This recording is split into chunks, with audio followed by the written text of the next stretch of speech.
How to join WhatsApp groups with QR code. Joining WhatsApp groups with QR code is quite easy and simple. Just you need the QR code of that particular WhatsApp group to join on it. So let's begin the video. Open or launch WhatsApp application on your device and enter the login to your account. Then tap on the particular chat where you have received the WhatsApp group QR code. Once you open it, as you can see, I already have this QR code on my chat.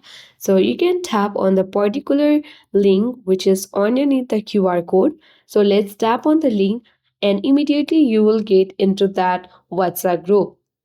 Before that, sometime you might be asked to join group. For that, you can simply tap on the join group button and then you will successfully join that particular WhatsApp group with QR code. So in this way, you can easily join WhatsApp QR code or join WhatsApp groups with QR code. I hope this video was helpful. If it was, then do like, share, comment on this video. Thank you for watching. See you in the next video.